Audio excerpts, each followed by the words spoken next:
Eh bien, bonsoir à toutes et à tous. Bienvenue pour ce nouveau numéro du podcast Extra Elite. On va pouvoir ensemble ce soir faire un retour sur la saison, les playoffs, les MVP, les stats, la finale Elite à venir. Beaucoup de choses au programme ce soir. Donc, comme à mon habitude, on va faire ça ensemble avec quelques invités. Un habitué de nos soirées. Salut Jules. Salut, ça va bien? Jules qui a enfin changé de suite, hein, d'ailleurs, je tiens à le Ah oui, faire remarquer. Voilà. Et puis, également en direct de Marseille, l'entraîneur en chef des Blue Stars, Coach Bavong. Salut coach. Bonjour. Ah, ça met du peps dans le... Bonjour.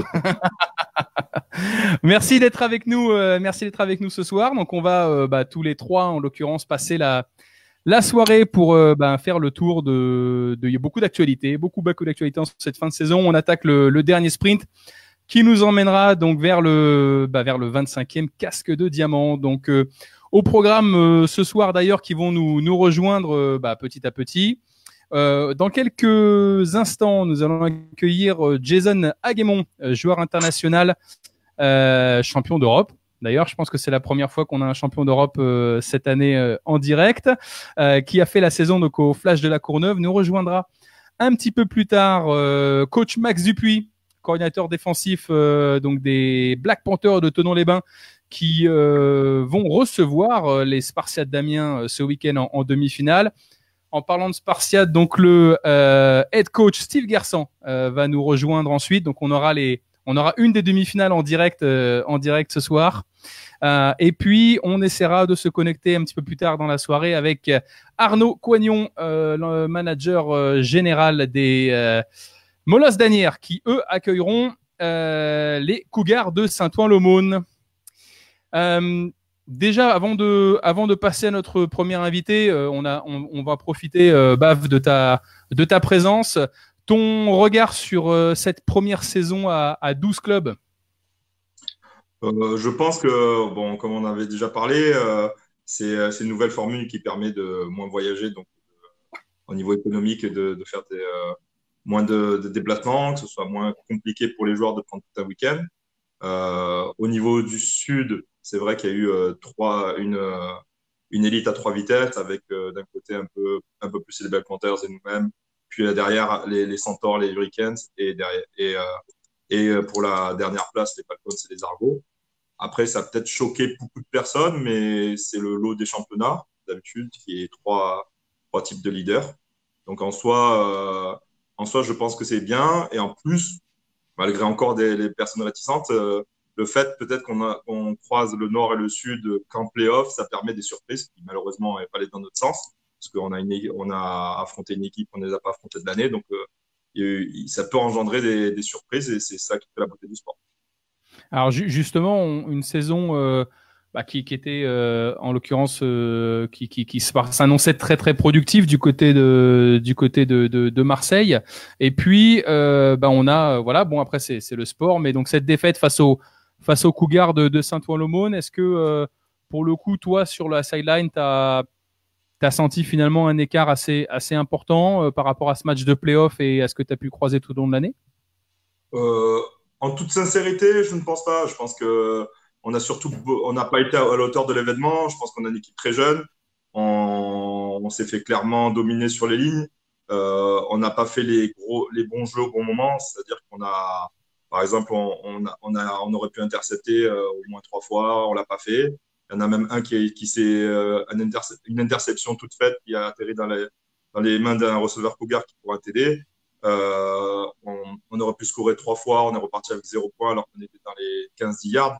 Voilà, ça fait beaucoup de points cruciaux du football américain qui ne sont pas allés dans notre sens et qu'on n'a pas fait de sorte que ça aille dans notre sens. Donc voilà, ça donne une journée où on a été dominé dans tous les compartiments du jeu, que ce soit les joueurs ou le coaching. Ok. Mais je pense pas que sur la qualité intrinsèque de mon effectif contre celle de Cougar, on avait quelque chose à envier. Bon, dans tous les cas, une saison plutôt satisfaisante. On le rappelle, il y a encore, alors je vais essayer de pas dire une bêtise, mais il y a encore 4 ans, les Blue Stars évoluaient en Division 3. Tout à fait. On était en Division 3 il y a 4 ans. On a gagné le titre de troisième division.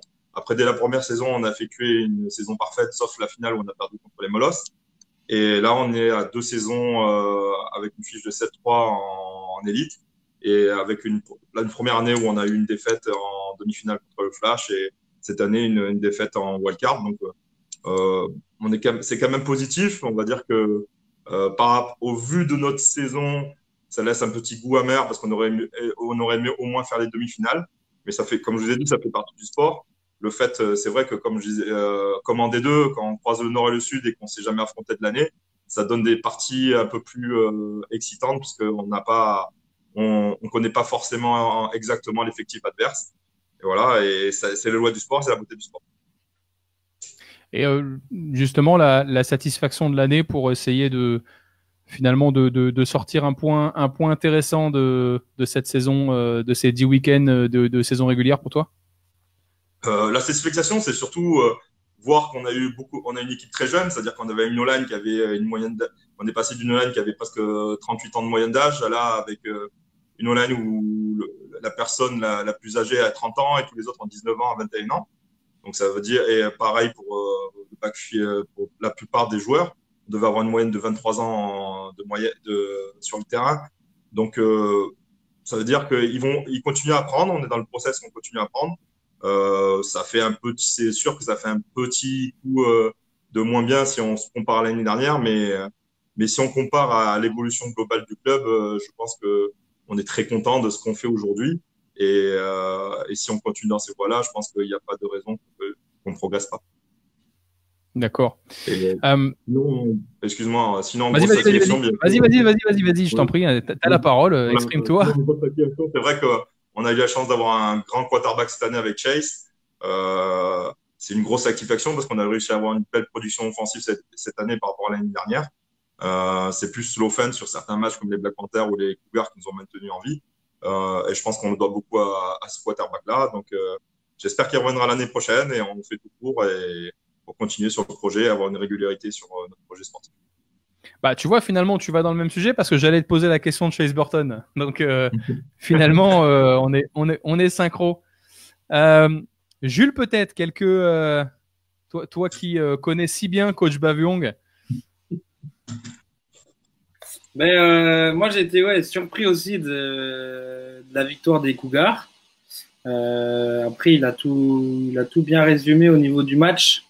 Je trouve que les Cougars, j'ai vu une partie, hein. Ils ont quand même bien contrôlé la balle et c'est surtout sur les lignes où ils ont été un peu plus dominants. Mais après, ils ont quand même une belle structure à Marseille, donc c'est juste l'expérience qui fait, je pense, des matchs comme ça. Les Cougars, ils ont quand même l'habitude, même si les 2 dernières années, ils n'étaient pas venus en. Si, ils ont été playoff, il me semble, une fois. Les 2 dernières années. Ils ont fait playoff il y a 2 ans et pas playoff l'année dernière. Ouais. Mais bon, c'est quand même un groupe qui a l'habitude des matchs comme ça de playoff. Et justement, je pense que l'expérience y a joué contre Marseille. Mais, alors, du coup, coach Bav l'année prochaine, alors? Oui. L'année prochaine. C'est-à-dire? Ah, faut que tu lâches des trucs là. Faut que tu t'envoies, faut que tu te mouilles un peu. Je sais que tu es très safe et tu prends pas de risque, mais l'année prochaine, on retrouve les boosters à quel niveau? L'année prochaine, je pense que de toute façon, quand ça fait 2 ans qu'on fait les playoffs, forcément, on va faire tout pour déjà en engageant de l'expérience, peut-être en changeant un peu notre philosophie de jeu pour avoir plus un football de playoff, c'est-à-dire en termes de préparation, peut-être aller sur une préparation où on se concentre sur le football de playoff. Honnêtement, quand on fait 2 ans de playoff, on doit viser plus haut. Donc, on a fait demi-finale la première année, quart de finale cette année-là. Cette année, avec une déception à la fin, on va travailler tout court pour l'année prochaine être en position d'aller en finale. Pas de choc. Donc rendez-vous à Villeneuve d'Ascq en 2020, quoi. J'espère. C'est encore un process, hein, Pierre. Bon, super. Merci, coach Bav. Tu restes avec nous Oui. tout au long de cette soirée. On va avoir la chance de pouvoir avoir ton avis pour le coup technique extérieur avec l'ensemble de nos invités. Et puis, alors on est déjà effectivement en retard, mais je pense que la soirée va peut-être un petit peu durer. On va accueillir, il va se connecter, Jason Agebon avec nous. Salut Jason. Salut, salut. Voilà, Jason, donc joueur du Flash de la Courneuve, champion d'Europe 2018. Au titre, ouais. Comment on aborde individuellement, comment tu abordes la saison après ce titre de champion d'Europe? Après ce titre de champion d'Europe, il faut avouer que c'est quand même, on va dire, l'exploit d'une carrière, l'exploit d'une génération. C'est pas facile de revenir et d'avoir les mêmes attentes, surtout que dans la même année, on est aussi champion de France. On peut se dire qu'arrivé à un certain âge, avec le travail qui occupe la majorité du temps, dur de retrouver une grosse motivation. De retrouver une grosse motivation, surtout quand on ne jouait pas l'Europe cette année avec le Flash. Mais il a fallu avoir les dents longues, tout simplement, pour revenir, pour réavoir les habitudes, surtout que cette année était un petit peu compliquée. Beaucoup de cadres ont arrêté, notamment le quarterback, qui est aussi champion d'Europe. Donc, quand on a un quarterback comme ça qui arrête, c'est tout de suite plus compliqué. D'autres joueurs cadres, des postes clés ont aussi arrêté. Donc voilà, pour moi, c'était une liaison. Continuer avec les jeunes, continuer avec le travail du coach Simoneau pour essayer de quand même avoir une bonne saison cette année. Jules, ton regard sur cette saison du Flash de la Courneuve? C'est en complète reconstruction. Le départ de Paul fait quand même pas mal de mal. Même c'est Emmerich, j'ai pas trop suivi le Nord. C'est Emmerich qui a repris ou pas? Du coup, non, on a perdu deux QB champions d'Europe. Deux champions d'Europe. Compliqué. Et puis pas mal de cadres en défense. Aussi les squads receveurs qui a complètement changé. C'est ça. Donc voilà, une reconstruction, mais comme on a pu voir dimanche, il y a de l'avenir quand même toujours au Flash. Ça a toujours été un club de formation. Et puis ils l'ont prouvé dimanche dernier en s'imposant en U19. Et joli match en tout cas. Hein. C'est pas mal. Justement, un classique quelque part sur ces dernières années. Donc dimanche dernier, effectivement, l'ensemble des jeunes du staff et club du Flash qui finalement se reconstruit très très vite. Hein. C'est presque des reconstructions éclairs puisqu'on a déjà un effectif champion d'Europe U19. Jason, j'imagine que tu as pu voir quelques matchs. En l'occurrence, on s'est croisés dimanche, donc je pense que tu en as vu au moins. Toi, de ton regard finalement de joueur confirmé, quels sont les futurs postes ou les futurs prospects très intéressants pour le Flash? Pour le Flash, au niveau de l'équipe junior, alors je dirais qu'il a encore quelques années, mais on a un super quarterback. S'il reste au Flash, qui pourrait faire un très grand QB élite. On a de bonnes individualités en défense, de grosses individualités. Et puis, on a pu le voir à la finale, aussi des individualités émergentes en offense. On a notamment au poste de running back. Coach Bav, alors je sais que le Nord et Sud n'ont pas croisé cette année avant les playoffs, mais bon, c'est pas la première fois que tu croises le club du Flash. J'imagine que tu as peut-être dû voir quelques matchs. Ton regard depuis Marseille de cette saison parisienne? Je pense que c'était clairement, avec tous les départs des vétérans, ils étaient clairement en reconstruction. En plus, je pense qu'ils ont joué, il me semble qu'ils ont joué sans import toute l'année. Donc, c'est ça, Américains, ouais. Je pense que le travail du coach Simoneau a parlé, puisqu'ils étaient mal partis. Et à la fin, sur les 2 dernières journées, ils ont pu jouer une qualification play-off où ça s'est joué sur pas grand-chose sur les Spartiates, qui sont quand même demi-finalistes. Et après, pour avoir vu des bribes de la finale U19, où ils ont été, honnêtement, j'ai rarement vu une équipe U19 aussi dominante. Donc, j'avais eu presque l'impression de voir un match de D2 sur l'escouade du Flash. Donc, je m'inquiète pas sur le Flash. Je pense que l'année prochaine, s'ils décident de recruter des imports dans des postes clés, ils redeviendront une top team française assez rapidement. Alors, pareil, pour rester toujours sur cette saison, Jason Aguemon, on t'a vu scoreur assez fantastique contre l'Autriche en finale du championnat d'Europe. Par contre, cette année, je t'ai vu de l'autre côté de la balle. Ouais, c'est ça. J'ai joué au poste de free safety cette année. Mais il y avait, on va dire, assez de bons joueurs en running back. De bons joueurs, notamment Jean Lubin et Jason Bofunda, qui a beaucoup porté la balle cette année pour le Flash. Et c'est une envie qui traîne pour ceux qui me connaissent depuis quelques années d'essayer de jouer de l'autre côté du ballon, notamment pour Coach Imono, ce que j'ai pu faire cette année, et, enfin, ce que j'ai essayé de faire cette année en tout cas. Et bah justement, ouais, c'est quoi? C'est un changement pour une saison pour dépanner. Je rappelle qu'avec les Spartiates d'Amiens, on avait vu d'ailleurs Paul Durand passer free safety aussi. Est-ce que c'est une transition d'une année ou est-ce que c'est un changement permanent et on retrouvera Jason Aguemon en défense l'année prochaine également? Que dire? Alors, de l'équipe de cette année à l'équipe de l'année prochaine, beaucoup de choses sont différentes.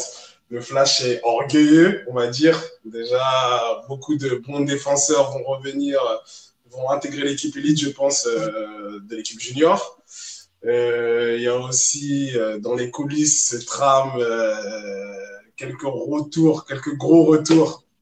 On veut des noms. Ah ouais, alors là, ouais, non, par contre, là, bah ouais. Là, tu vas sur des terrains glissants, Jason. Il faut pas balancer des trucs comme ça. Je te rappelle qu'on est en direct.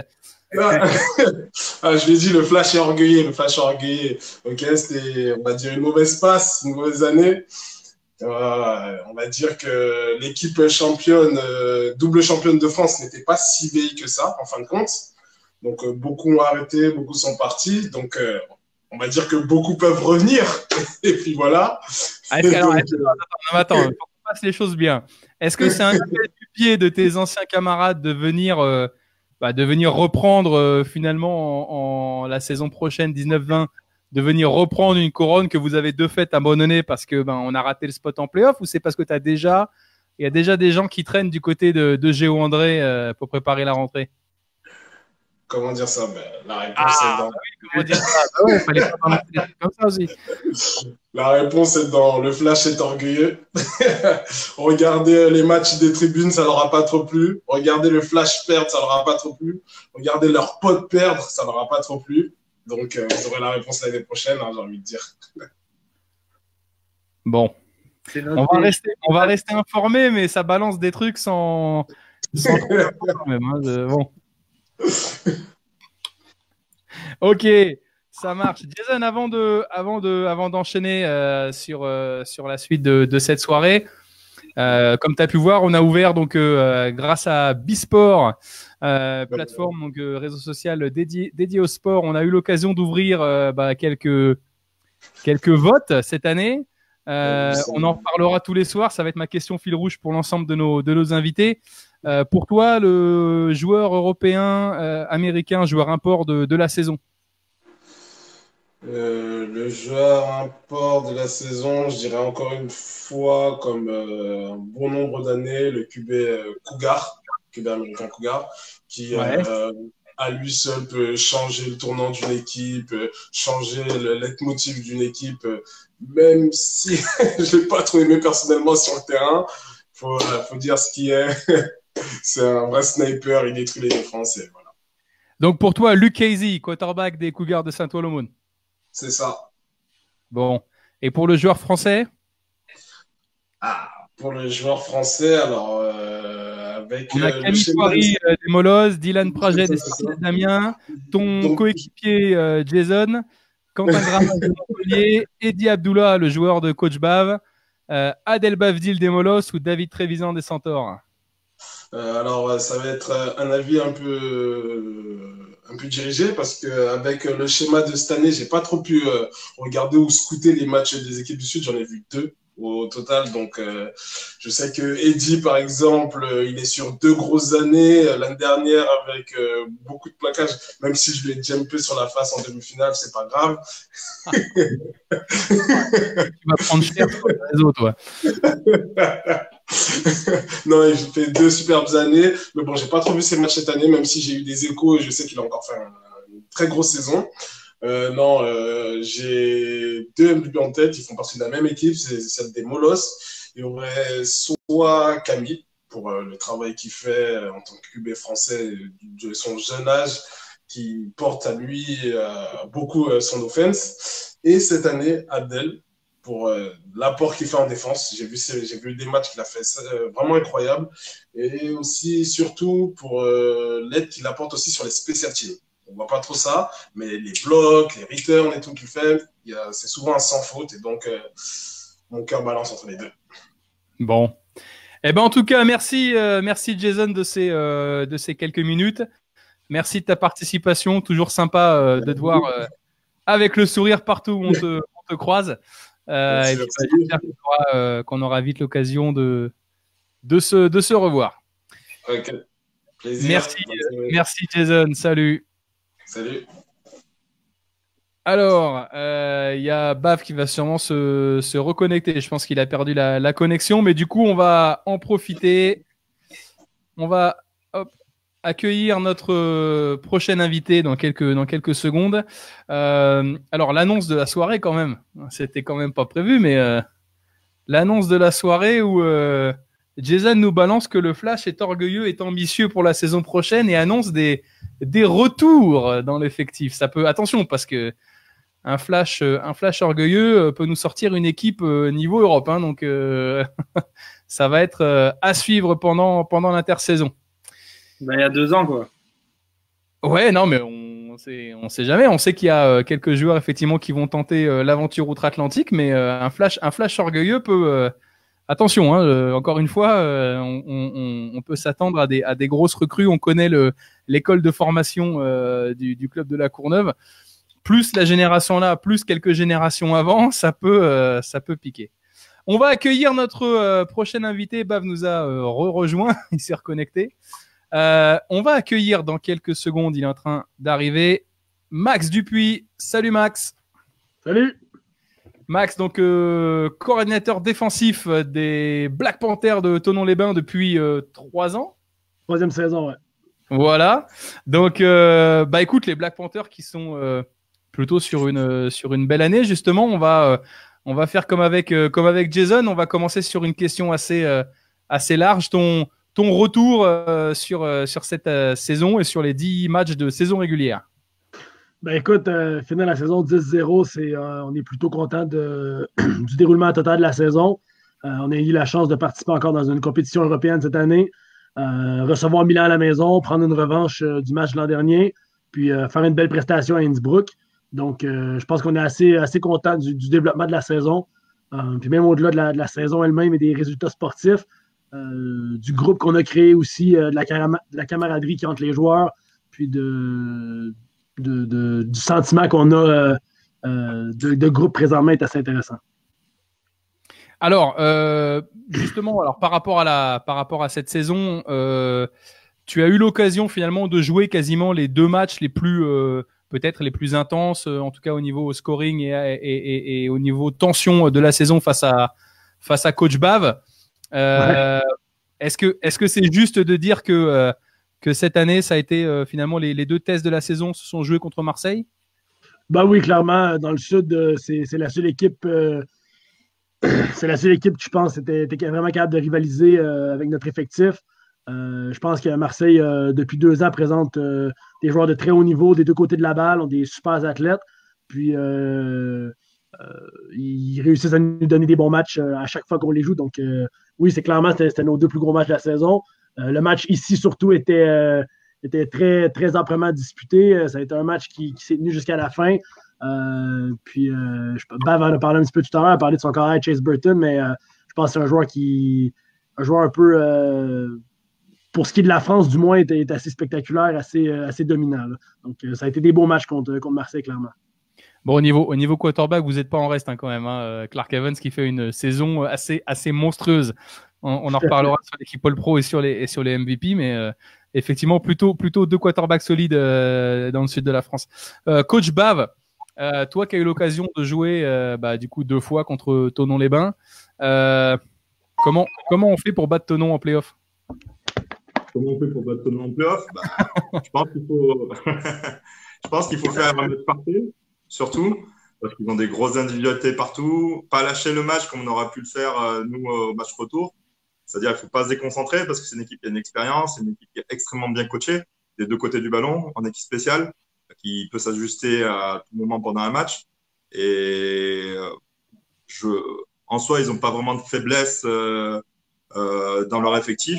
Et je pense que les Spartiates, peut-être un des meilleurs fronts défensifs de la ligue, surtout si les Spartiates qui sont connus pour faire beaucoup de courses veulent passer dans les gapas, ils vont avoir un peu du mal avec William Tichy. Donc, honnêtement, s'ils veulent espérer gagner à Moina, c'est faire le match parfait, je vois pas autre chose. Et Jules, toi qui, pour le coup, on te connaît, ancien de la maison du Chablais. Ton regard sur cette saison du côté des Blacks. 10-0 propre. Après, c'était sûr au niveau des 6 équipes au sud que Marseille, ça va être les 2 grosses équipes au sud. Après, défensivement, Max, ça fait 3 ans qu'il a mis en place son système qui fonctionne. Donc ça, il n'y avait pas de souci. Puis il y avait toujours les gars, les cadres de la défense qui étaient toujours là. Moi, c'était plus au niveau de la ligne offensive et de l'offense qui m'inquiétait un peu plus au début de la saison. Mais finalement, la O-line de cette année est franchement bien. Ils ont fait un bon choix avec le Finlandais et l'Américain là. Alex Lopez qui est resté et qui progresse d'année en année. Et puis même les jeunes aussi qui sont toujours bien coachés par Hippo. Et après, oui, Clark Evans fait une saison hallucinante. C'est un monstre, quoi. Quand il porte la balle, les Marseillais ils peuvent le savoir. Ouais, il est monstrueux, quoi. Donc non, offensivement, c'était ça l'inquiétude. Et finalement, ils ont réussi à répondre présent. Et assez fiers de leur victoire contre Milan là, à la maison, franchement. C'est une revanche méritée par rapport à l'année dernière, effectivement. Ouais. L'année dernière, ça avait fait mal. Et là, j'étais bien content qu'ils aient retourné la victoire 42-7. Là, c'était propre. Donc après, il faut confirmer. Hein. Ça fait 2 ans. Moi, j'y suis resté 4 ans, 3 finales, 3 perdus. Là, cette année, c'est la bonne. Il n'y a pas le choix. Hein. Faut ramener la bague, Max.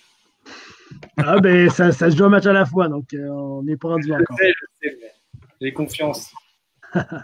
Max, je sais que c'est le travail de coach Dicousso, coach Hippo, mais comment on passe la saison à avoir un des meilleurs quarterbacks de la ligue qui finit aussi dans le top yard au sol?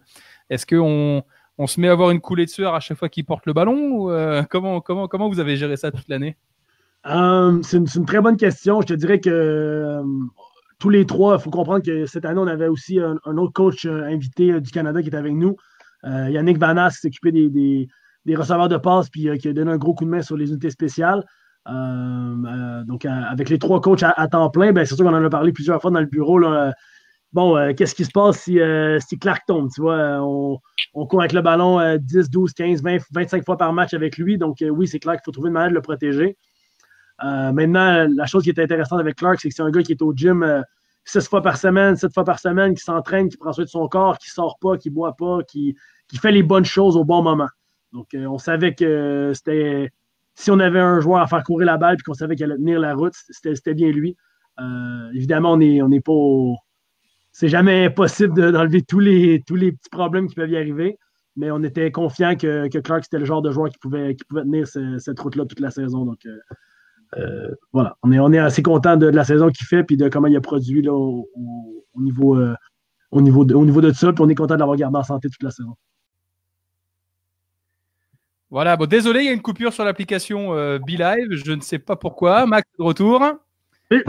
Voilà, on va reconnecter Bav et Jules. Voilà, désolé, je sais pas pourquoi. On s'est déconnecté. On avait les micros qui marchaient pas il y a quelques minutes, mais bon voilà. On va revenir tranquillement. Voilà, on est de retour. Les gens vont pouvoir se reconnecter et suivre avec nous la continuité. J'allais parler, moi, j'allais revenir par rapport par rapport à la défense, en tout cas des Black Max. On a beaucoup parlé de ce roster avec, en l'occurrence, tout l'ensemble des DB, plutôt solide cette année. Comment on va se positionner? On verra tout à l'heure avec Coach Garçon, mais grosso modo, sans donner trop d'indications, mais tu te positionnes face à une équipe qui, traditionnellement, sur les derniers matchs, a beaucoup porté le ballon. Ah, tout à fait, ouais. Est-ce que tu rapproches des joueurs de la ligne ou est-ce que tu continues à les laisser loin? Parce qu'il faut quand même admettre que tu as des athlètes exceptionnels sur ce groupe de DB. Ouais, c'est clairement notre force. On a un groupe de DB qui est non seulement très athlétique, mais aussi très profond. Hein. J'ai une dizaine, 10, 12 DB qui sont capables de jouer et qui pourraient probablement jouer dans n'importe quelle des 12 équipes en top 1. Là. Donc, on a vraiment de l'unité. Maintenant, c'est sûr qu'on est obligé de s'ajuster un petit peu différemment contre les Spartiates avec leur style offensif. Je ne veux pas trop donner de détails. Non, surtout qu'on a Coach Garçon qui va arriver dans 10 minutes, alors on va éviter. Mais le match est dans 2 jours, fait qu'on va essayer de garder quelques petites surprises quand même.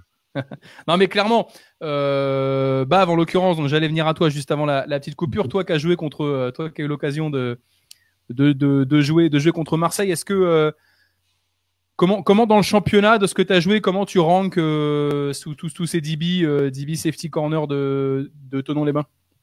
En termes d'homogénéité, ça doit être sûrement les meilleurs. Après, comme je vous ai dit, pour moi, c'est surtout un front 7 un peu hybride qu'ils mettent en place, qui est vraiment impressionnant parce que je pense qu'il n'y a pas beaucoup d'équipes qui ont réussi à courir même pas plus de 50 yards contre eux.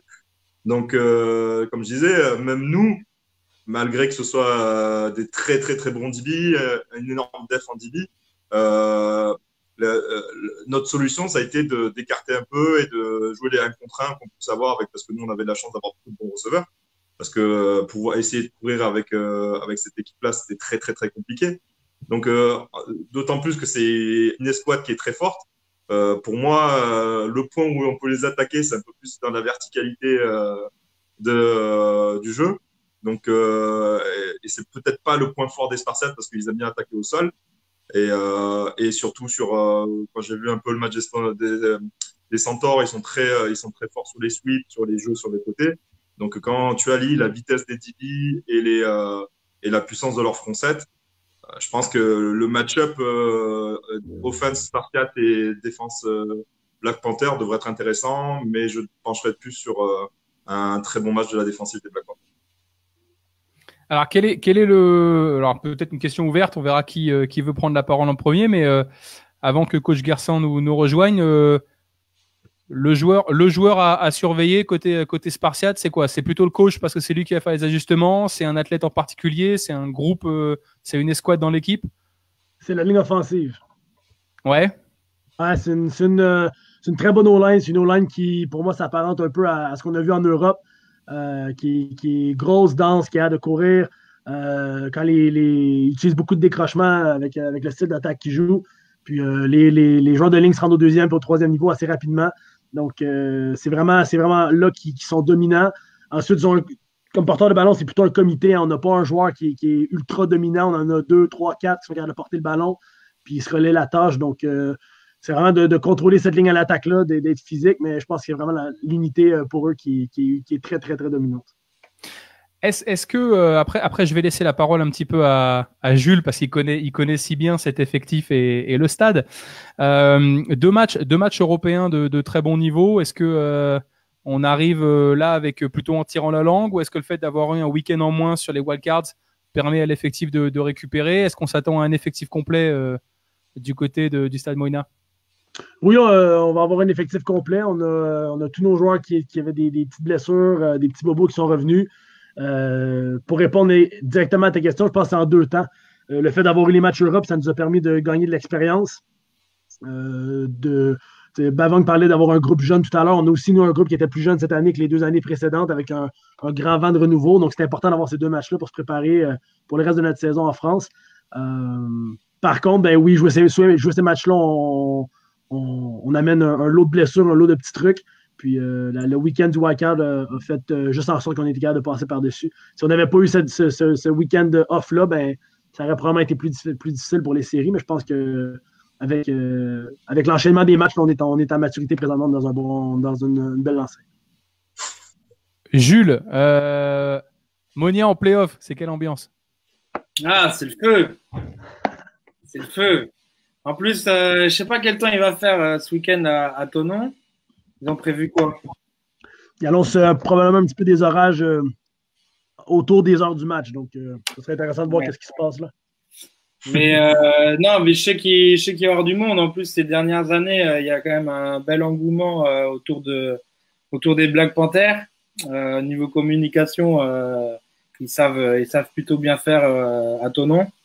Donc, je pense qu'il va y avoir beaucoup de monde et puis on sait que ça y joue quand même. Hein, le public, ça fait porter une équipe et voilà. Non, moi je pense que ça va être un sacré match. Et puis faut que la défense tienne la baraque et ça devrait aller. Avant de passer dans 5-10 minutes, coach Garçon qui va nous rejoindre, Max nous fait l'amitié de pouvoir rester un petit peu plus longtemps après, parce que du coup on parlera, une fois qu'on aura passé l'autre demi-finale, on parlera un petit peu Canadian Football League, donc c'est l'occasion de pouvoir échanger avec toi qui as eu l'occasion de préparer Benjamin sur les combines, et puis ce soir c'est le kick-off de la Ligue canadienne. Avant de passer à tout ça, Max, par rapport je pense que tu as vu, on a commencé à sortir les votes pour les meilleurs joueurs de la saison. Bon, sans être trop, en étant tout à fait neutre et comment dirais-je, objectif, ton meilleur joueur import de la saison. Pour être tout à fait neutre et honnête, je pense que Chase, qui était à Marseille, a probablement été le meilleur joueur que nous, on a affronté durant la saison. Et ce, toute position, nationalité confondue. Je pense que c'est un joueur qui était ultra dominant. C'est pour lui qu'on a fait le plan de match, le premier match, la première fois qu'on les a rencontrés. Puis c'est un joueur qui, comme je l'ai dit tout à l'heure, qui est spectaculaire et qui est dans une classe à part là, durant notre saison cette année. Donc je pense que pour moi, le meilleur joueur, c'était Chase. Et au niveau français, alors, je ne sais pas si tu as eu l'occasion de voir les matchs j'imagine peut-être pas forcément aussi détaillé sur les matchs des équipes du Nord pour l'instant, mais on te propose Camille Thoiry des Molosses d'Asnières, Dylan Praget des Spartiates, Jason Bofunda du Flash, Quentin Grammage de Montpellier, Eddie Abdullah de Marseille, Adel Bavdil des Molosses et David Trévisan des Centaures. Ton pic, c'est quoi? Mon pic et mes 2 pics sont malheureusement pas dans votre liste, donc c'est ça. Je pense que dans la liste. Qui, alors? Ben, pour moi, les 2 joueurs les plus dominants cette année ont été Amir Kilani et William Kishi. Donc, nos à nous, Bavang en a parlé un peu tout à l'heure, mais qui était ultra dominant durant la saison. Puis après, au nord, il y a Amir qui a été très, très dominant aussi. Par contre, si je regarde la liste, ben, clairement, Adel a eu une saison spectaculaire encore. Elle se fait 2 ans d'affilée, il y a des très, très belles saisons. Donc, sur cette liste-là, j'aurais probablement été avec Adel ou avec Eddie, qui a aussi une saison spectaculaire là, pour Marseille. Donc. OK. Voilà. Bon. J'ai un petit penchant pour Willy et Amir, mais sur la liste, ça serait Adel et Eddie. Ouais, alors bon, effectivement, les statistiques, que ce soit clair pour tout le monde, ces listes sont faites par rapport aux résultats statistiques individuels de l'année. Ça veut pas forcément dire que ce sont les joueurs qui ont le plus d'influence sur le jeu. Voilà, mais bon, on a essayé de faire un choix assez large qui contient effectivement le plus d'équipes possible. Et puis finalement, tous les joueurs choisis sont tous dominants dans leur catégorie, dans les catégories statistiques. Mais c'est intéressant de pouvoir compter sur ça. Ok. En attendant l'arrivée de coach Steve Gersan, qui devrait plus tarder normalement à se connecter, je vous propose de On va adapter un petit peu notre agenda. On va parler un petit peu des finales qui vont arriver donc ce week-end, avec la finale du casque d'argent qui opposera les Dockers de Nantes à l'Iron Mask de Cannes, et la finale du casque d'or qui opposera Villeneuve d'Ascq. Donc c'est une équipe qui était Baf, qui était avec vous dans cette finale Ouais. voilà, de Division 3, c'est ça, je me trompe pas? Oui, une finale spectaculaire de 6-0. Voilà, on aurait dit un Super Bowl Patriots, donc incroyable. Voilà, les Vikings de Villeneuve d'Ascq qui donc vont accueillir chez eux pour vraisemblablement leur dernier match à la Tamise. Ils accueilleront pareil une équipe qui monte également, les Grizzlies de Saint-Laurent de la Palanque, à côté de Perpignan. Jules, c'est une équipe que tu as déjà vue, toi? Ils sont pas très loin de chez toi? Ils sont pas très loin, mais je les ai vus juste en flag. Ah, Je les ai jamais vus en équipé. Donc je sais pas trop. Je sais qu'en Détroit, c'est une des rares équipes à avoir des imports américains. ouais.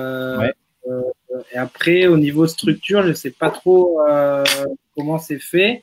Après, je sais que ouais, non, si toi tu as des infos par rapport aux montées-descentes D2, D3, Elite, parce que maintenant c'est sur dossier, non? Bah, c'est de la même façon, c'est-à-dire qu'en fait, il y a le critère sportif n'est plus le seul en fait dans la montée.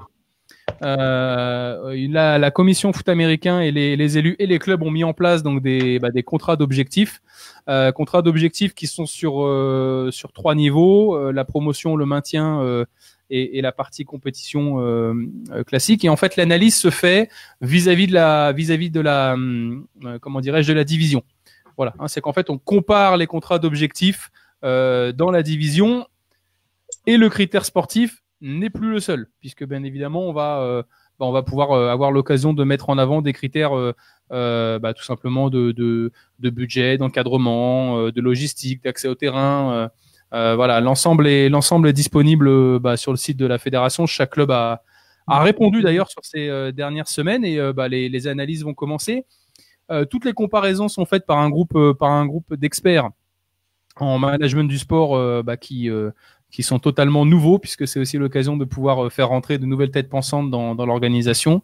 Donc voilà, des gens dans le management du sport, des juristes, des gestionnaires qui sont complètement inconnus, mais qui vont se faire connaître très très vite. Donc pour l'instant, effectivement, la partie montée-descente. Sportivement, on sait qui a commencé à vouloir objectivement, les Vikings de Villeneuve d'Ascq ont déjà émis le souhait de vouloir tout de suite passer les différentes étapes, mais voilà, on verra. Tout ça est entre les mains du secrétaire général de la fédération et de la commission foot américain. Voilà. Ça marche. Donc effectivement, le critère sportif n'est plus le seul. Donc hop là, voilà. Donc le casque d'argent qui aura lieu donc ce week-end. Match entre les Dockers de Nantes et l'Iron Mask de Cannes. Match à 14h à Nantes. Et la finale du casque d'or qui aura lieu le 22 juin 2019 à 19h à Villeneuve d'Ascq. Voilà. Donc les Spartiates qui sont tenants du titre en Division 2. Et les Grizzlies qui pourraient faire quasiment un peu comme l'a fait Marseille. Ils feraient quasiment une montée directe en division supérieure. Justement, Baf, comment question ouverte, mais comment on gère comme ça la progression, disons immédiate, quasiment d'une année sur l'autre? Est-ce que on voit ces talents partir? Est-ce qu'on voit les joueurs changer d'attitude? Est-ce qu'il faut les maintenir dans le rythme de compétition? Comment concrètement ça s'est passé, puisque toi, tu as accompagné deux montées quasiment coup sur coup? Je pense qu'en fait, au niveau de Marseille, ça s'est fait naturellement parce que on a eu une génération qui a été champion U19, puis champion D3, puis finaliste D2. C'est à peu près la même génération qui est sur le terrain au jour d'aujourd'hui. Donc, du coup, ils ont eu la chance de pouvoir évoluer avec un palier de niveau d'année en année. Donc, en soi, ça s'est fait naturellement pour nous. On a gardé la même, à 80% le même groupe de joueurs. Après, on va dire que la notoriété grandissante qu'on a pu avoir ces 3 dernières années fait qu'on est attractif au niveau de certains joueurs pour nous renforcer.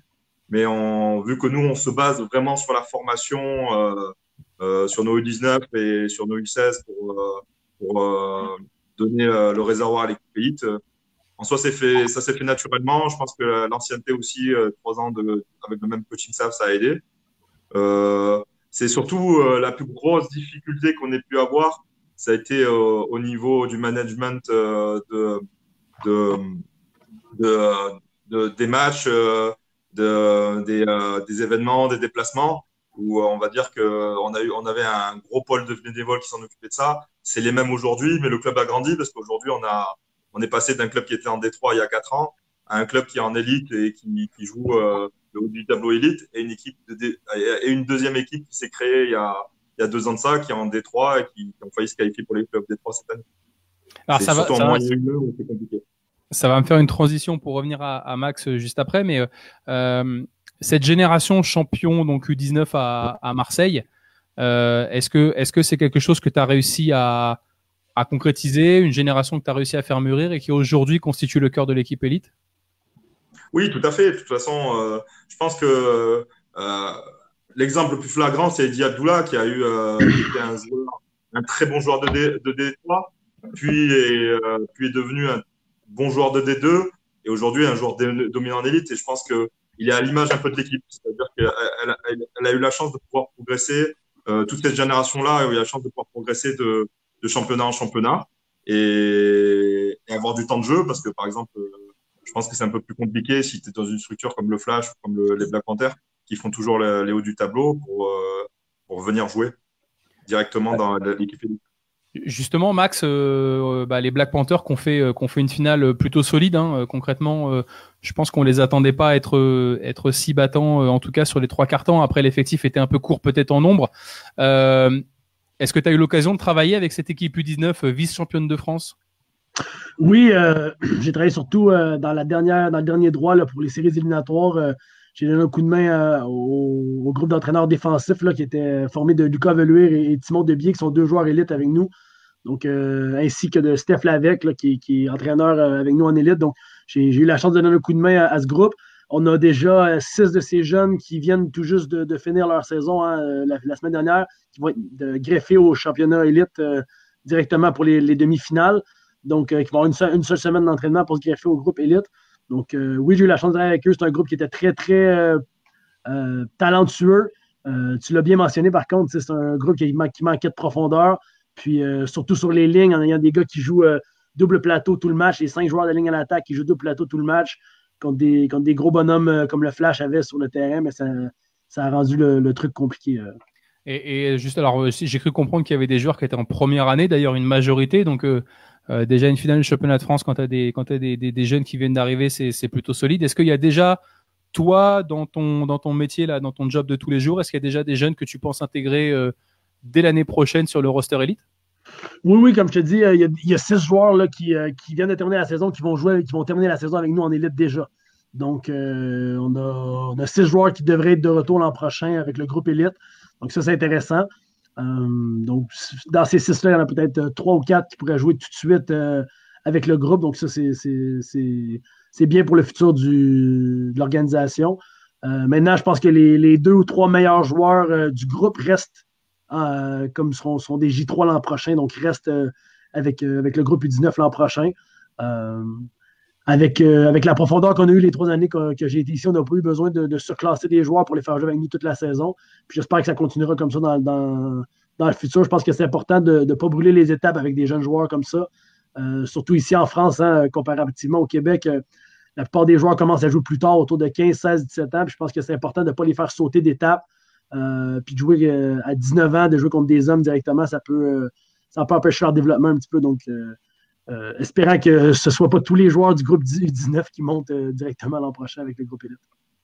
Bon, de toute façon, il y a déjà une génération après, parce que vous avez aussi fait une saison plutôt sympa avec un groupe U16 aussi cette année. Donc, je me fais pas trop de soucis. En plus, on le disait avec Jean-Philippe dimanche au stade, avec Jean-Philippe Dinglor qu'on salue, qui peut pas être avec nous ce soir.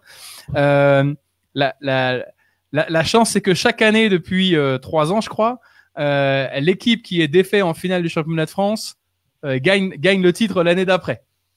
C'était le cas avec le Flash et les Kangourous. C'était le cas avant aussi, pareil avec les Kangourous. Donc normalement, l'année prochaine, on retrouve les Black Panthers en finale du 19 et normalement, si on continue la tradition des dernières années, on vous retrouve avec le titre de champion.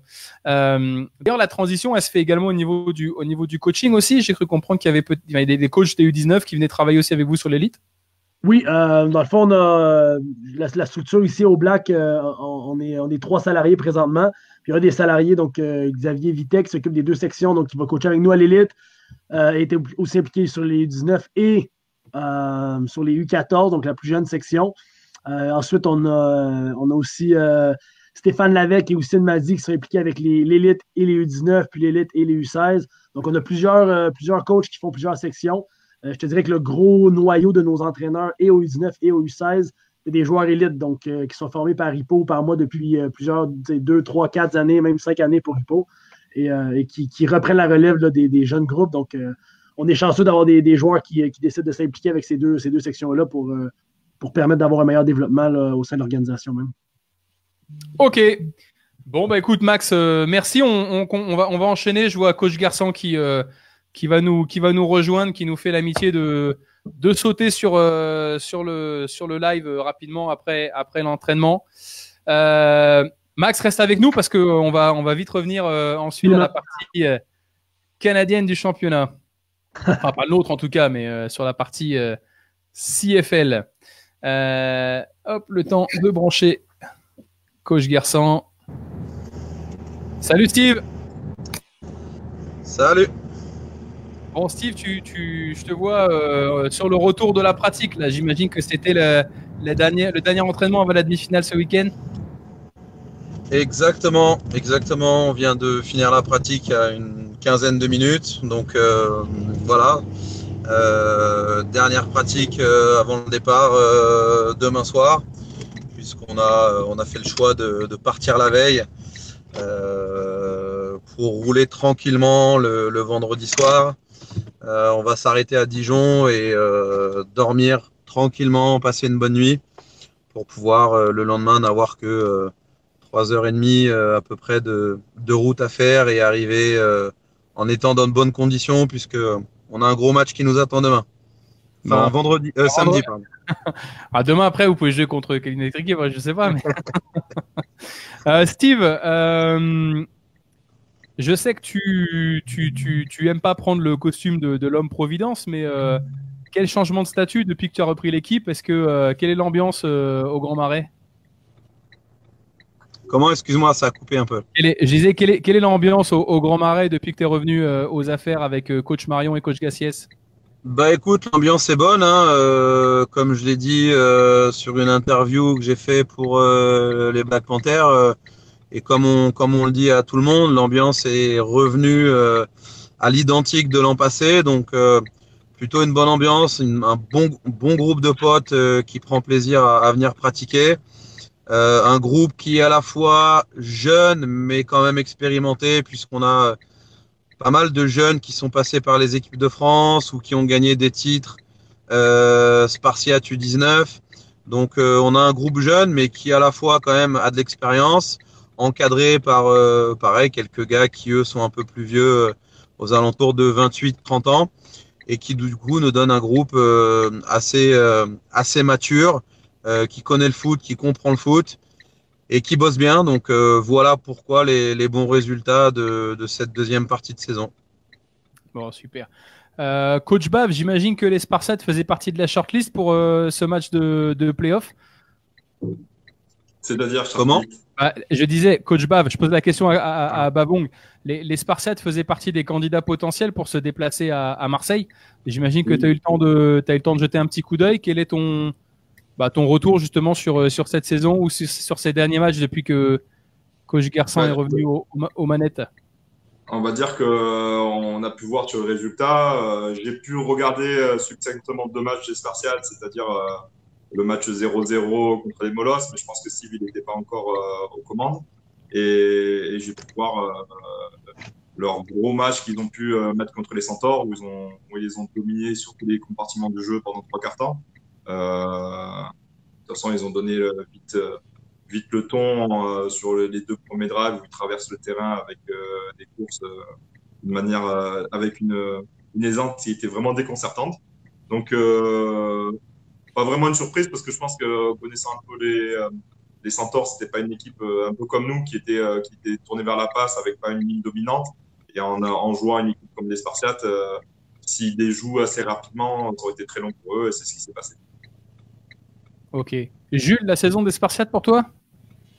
Ouais, j'ai pas trop suivi, j'ai pas trop regardé au niveau des Spartiates. Après, j'ai juste suivi par rapport au score chaque semaine.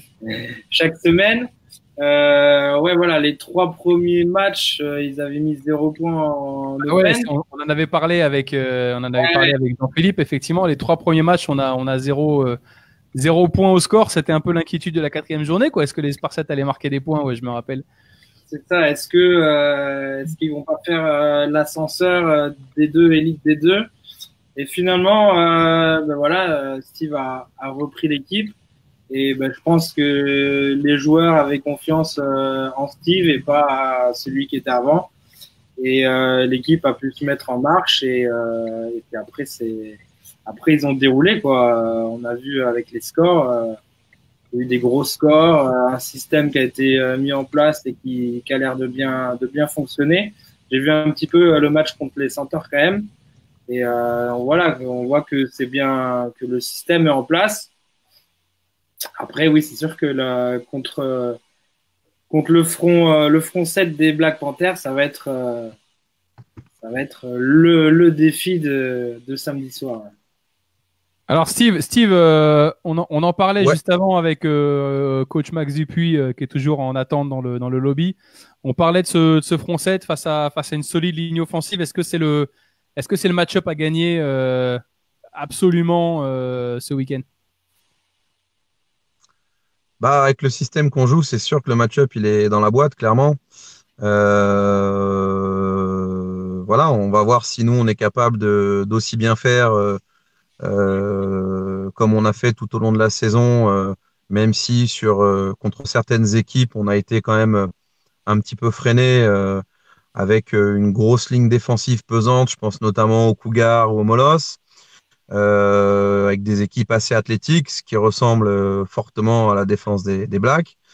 Donc voilà, ça va être intéressant. Moi, j'ai vraiment hâte d'y être pour voir vraiment ce qu'on vaut et savoir ce que Max va nous préparer parce que c'est vraiment intéressant.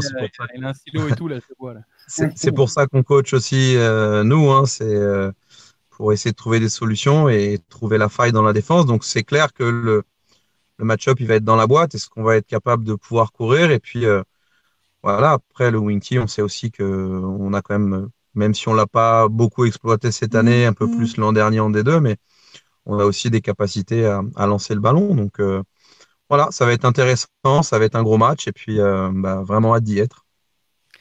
Est-ce que, alors, pareil, attention, je lance des pièces en l'air. Est-ce que l'équipe qui ouvre le score ce week-end est l'équipe qui a le plus de chances de terminer devant à la fin du match? Non, personnellement, non, je pense pas. Ok. On peut pas remettre Max dans la conversation, mais j'y poserai la question après. Est-ce que pour les joueurs, là, bon là, effectivement, tu les as vus, c'était la dernière pratique. Est-ce que potentiellement, en cas de victoire, une finale presque à la maison, puisqu'on resterait dans la région des Hauts-de-France à Villeneuve-d'Ascq le 29 juin, est-ce que c'est une source de motivation supplémentaire? Est-ce que c'est quelque chose que vous n'avez pas évoqué du tout? Non, franchement, non. En tout cas, ce serait plaisant de pouvoir jouer pas loin de la maison, ne serait-ce que pour des conditions d'avant-match. Voilà, on est à 1 heure de Lille. On aurait aussi du public, mais pour l'instant, on l'a pas du tout abordé puisqu'il y a un match à jouer et que de toute façon, à domicile, pas à domicile, près de la maison, pas près de la maison, on n'est pas au Grand Marais, donc quelque part, c'est quand même un terrain neutre. Et puis, on verra bien, mais non, pour l'instant, il y a pas vraiment de. On n'a pas réfléchi à ça, on n'a pas pensé à ça, on est vraiment concentré sur la demi. Ok, cool. Donc, match donc, le 15 juin, donc samedi, à 19h, qui sera accessible sur la Panthers TV. Steve, J'ai une question, moi. De Le quoi dernier match Black Panther Spartiate, c'était quand? Bonne question. Moi, alors, moi, C'était la perso, finale, Jules, j'aurais envie de te élite. dire une finale. J'ai envie de te dire une finale Finale 2012 à élite. Charletti, mais Finale.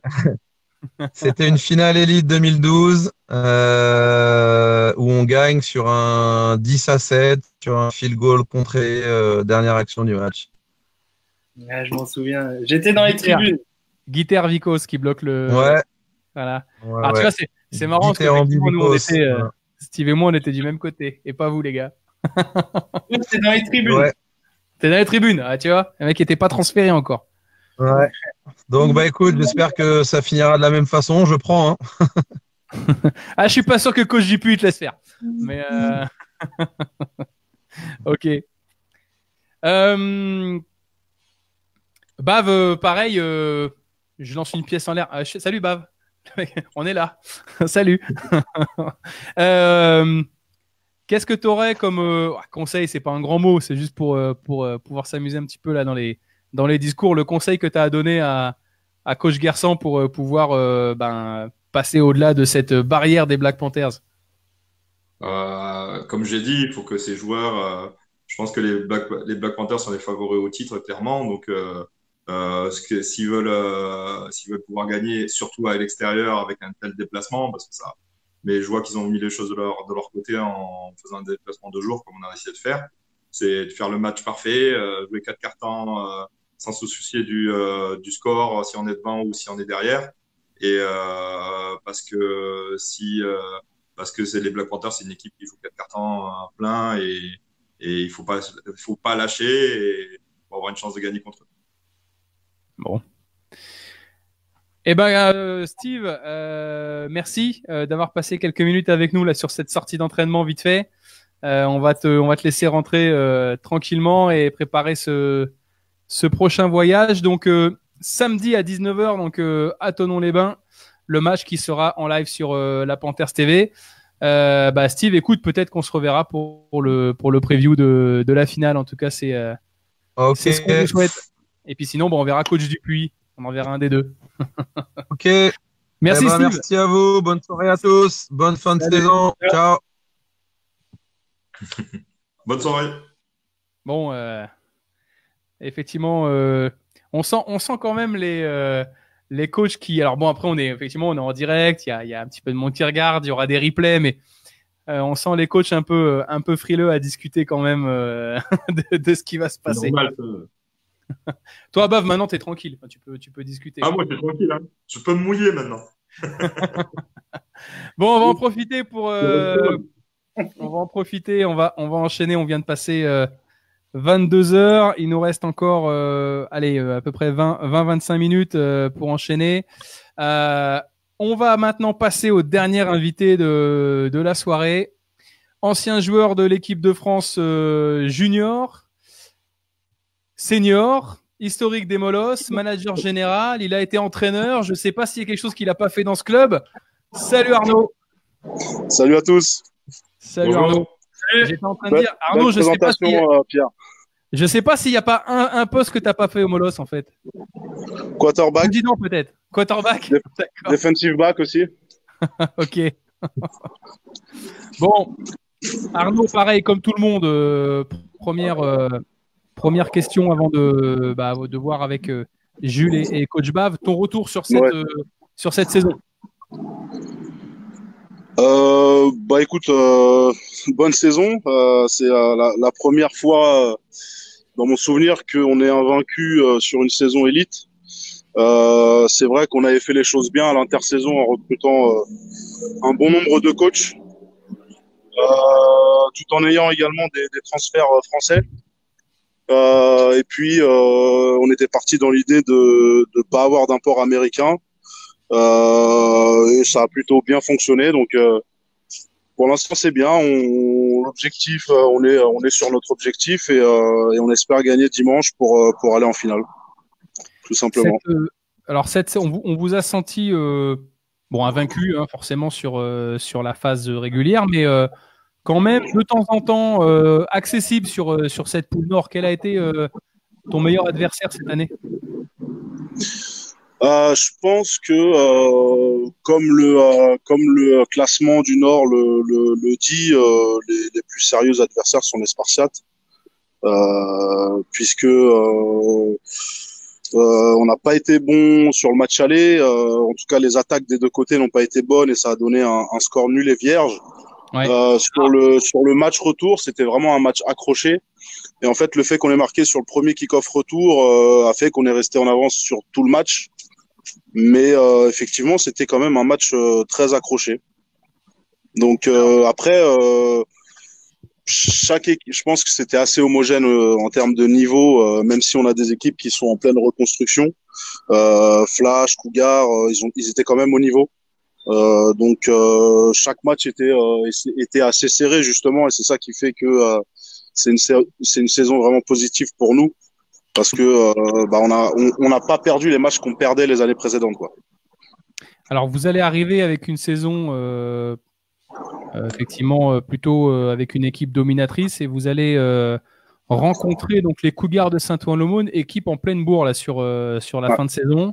Beaucoup de points marqués, un des meilleurs quarterbacks de la ligue avec j'ai mangé son nom, mais Luke Casey, voilà, Luke Casey qui est dans notre vote MVP All-Star. Vous, ça fait une semaine que vous n'avez pas joué là.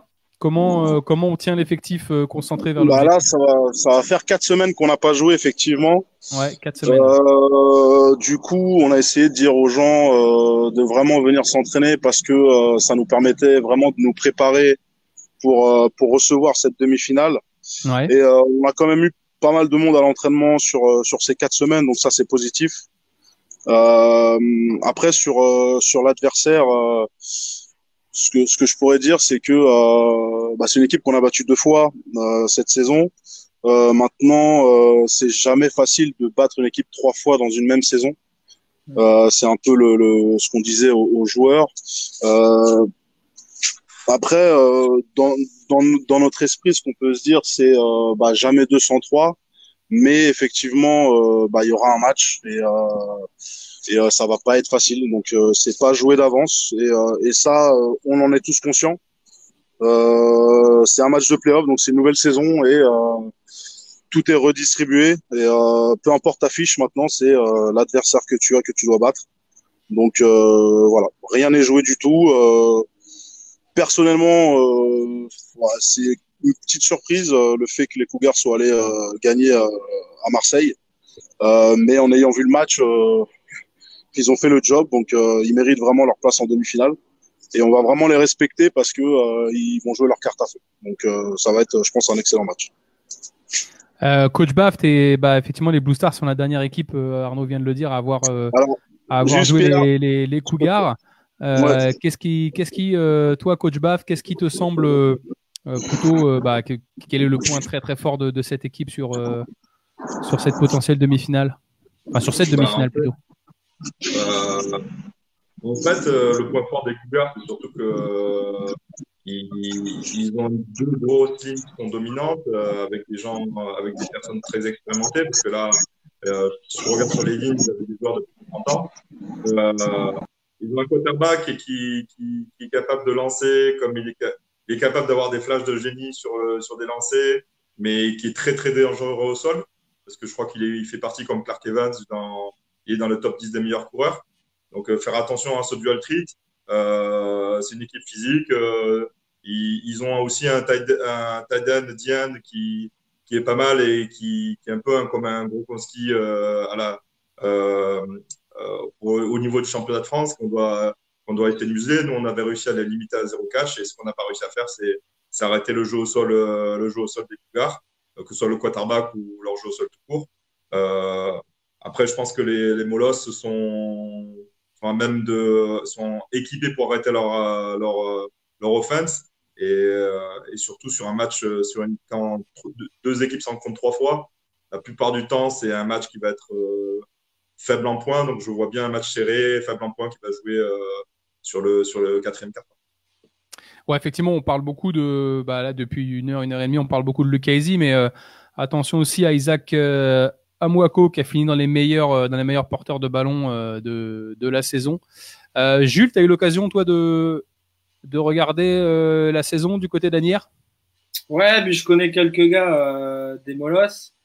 Et au niveau de la défense, alors je sais pas si ils ont déjà joué les Molosses sans Amir ou pas. Alors, il me semble, attendez, je vais essayer de rallumer le micro d'Arnaud, ce qui est un peu devant, je l'ai coupé, mais ça va être effectivement un des points clés. Arnaud? Ouais, il n'a pas joué la journée 10, mais c'était contre le dernier de la poule, les Léopards. Donc, ouais. Je suis pas sûr que ça ait changé beaucoup de choses, mais en plus, ils étaient venus en effectif vraiment réduit. Ouais, il a juste pas joué la journée 10. Ok.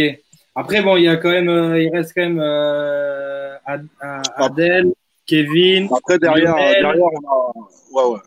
on a du monde, on a des backups qui sont très bons. Donc, il y a du monde pour le remplacer sans souci. Bon, top. Mais oui, je pense comme Barre, ça va être un score, ça va pas être un gros score. Surtout que la défense des Molosses, elle a pris que 48 points en 10 matchs. Donc, si les Cougars mettent beaucoup de points, ça sera une grosse surprise. Et après, c'est l'offense des Molosses qui va devoir engranger des points, quoi. De toute façon, ça va être la bataille parce qu'ils ont quand même une défense assez solide, les Cougars. On a pu voir contre Marseille. Mais oui, après, ouais, le troisième, 3 matchs, 3 victoires en une saison, c'est compliqué. Donc, faut pas que les Molosses se disent que c'est gagné d'avance, quoi. Moi, je suis pas certain, ouais. Arnaud, je suis pas certain que ce soit le mot d'ordre du staff. Hein, si je connais bien les personnes, à mon avis, c'est pas trop le bruit de vestiaire, c'est plutôt rien. Et effectivement, c'est une nouvelle saison qui commence, si je me trompe. Non, mais c'est ça, c'est complètement ça. Là, faut pas penser au fait qu'on ait gagné contre eux. Faut oublier ce qui s'est passé en saison et vraiment repartir sur une nouvelle saison où t'as plus le droit à l'erreur du tout, quoi. C'est aussi simple que ça. Donc, les deux équipes joueront leur carte à fond pour aller en finale. C'est une demi-finale. C'est pas tout le monde qui a l'occasion d'en jouer une. Donc, une fois que tu y es, tu fais tout pour aller en finale. Arnaud, moi j'ai une question sur laquelle j'aimerais échanger avec toi. Deuxième saison en Division 1 pour Camille Thoiry. Finir invaincu et avoir la pression du play-off à domicile pour pouvoir rejoindre le 25e casque de diamant. Comment on est dans la tête c'est une question un peu très large. Après, mais comment on est dans la tête à Camille là?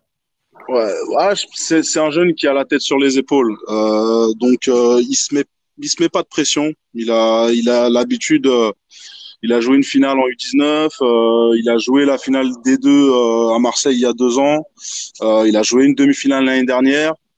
Le seul entre guillemets regret que j'ai par rapport à lui, c'est que clairement il a été moins bon que l'année dernière.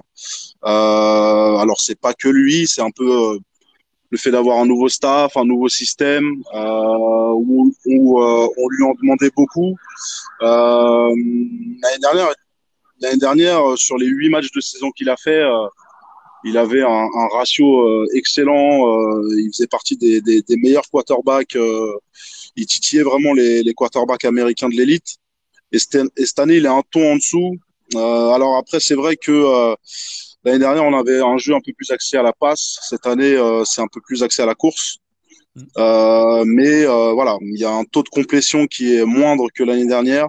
Il sait qu'il a été moins bon que l'année dernière.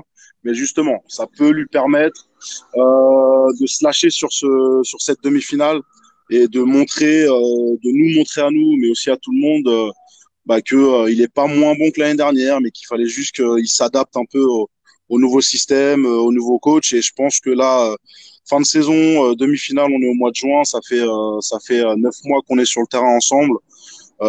C'est maintenant ou jamais. Donc ça va être son match. Et il est plutôt, ses meilleurs matchs c'était contre les Cougars. Donc après, oui, il faut oublier les matchs contre les Cougars, mais c'est vrai que il faut s'en rappeler un peu quand même.